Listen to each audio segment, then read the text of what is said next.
Gentlemen, with Governor Larry Hogan, it's time for Square Off Quickies. These are hot topics, sir, as you can see by the flames, right? Flames, yeah. All right. So we want more jobs for Marylanders. The More Jobs for Marylanders Act of 2017. What's that all about? It's about thousands of jobs for Baltimore City and encouraging businesses to come create them where we need jobs the most. Now, you don't have to be that brief. Not that fast? All right. So you want to create thousands of jobs. You want to eliminate state taxes for 10 years for new manufacturers, providing income tax credits for existing manufacturers who create jobs in high unemployment areas. That's exactly it.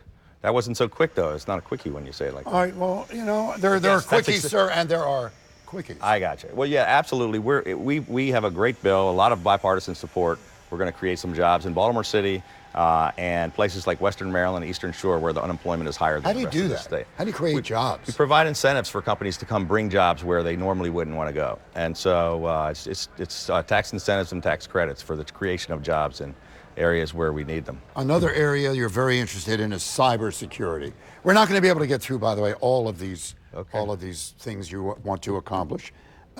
What is your interest in cybersecurity? Well, we're really a cyber capital for the United States, and we have much of the federal installations that deal with cyber are here located in our state. We just got back from a trip to Israel where a lot of the focus was on cyber.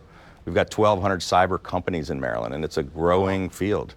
And we're doing everything we can to encourage more, becoming more of a cyber hub. It's something that is going to be a growing field.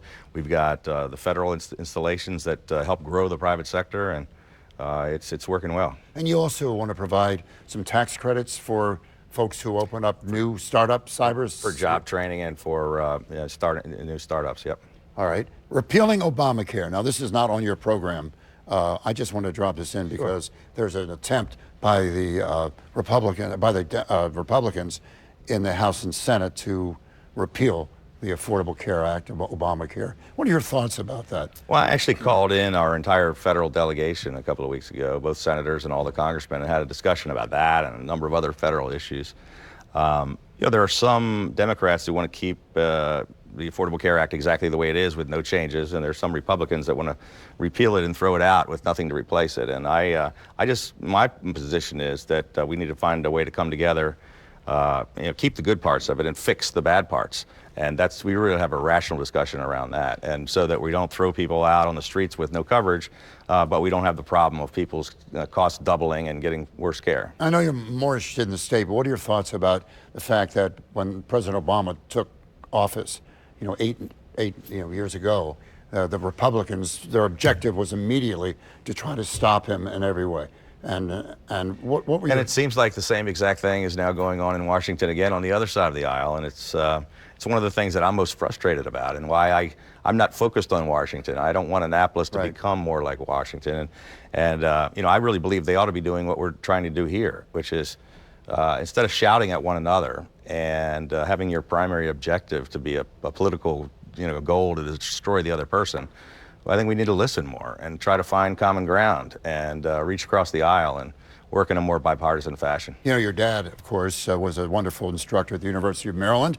You're very interested in the Student Debt Relief Act to help the kids with those loans. Student debt is becoming a huge problem across the country. It's now, after home mortgages, the #1 debt pile in America, and kids are coming out of school really behind the 8 ball and unable to dig out of this debt. So we have a proposal to allow people in Maryland to write off 100% of the interest they pay on their student loans off their state tax return. All right, take 30 seconds on this because I want to say something else. Redistricting Reform Act. You're very interested in redrawing these lines. It's very important. Well, it goes back to the partisanship again. And in Maryland, we have some of the worst, most gerrymandered districts in the country, both our congressional districts and our legislative districts.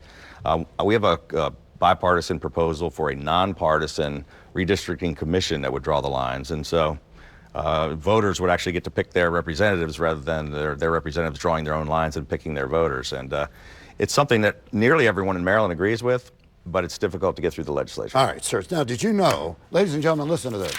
According to Morning Consult polling, you are considered one of the most popular governors, not only on Square Off and in Maryland, but here in the United States of America. 71% approval rating. That's terrific. And the latest Gonzalez poll gives you a 74% rating among all Marylanders. Also, 2/3 of Democrats. You remember those people?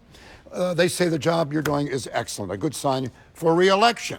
So, well, thank you for pointing that out. It's not really, everybody always says popularity, but that's not really what it was. It's not a do you like Larry Hogan? It was a job approval rating, which is, to me, means more because they approve of the job that I'm doing.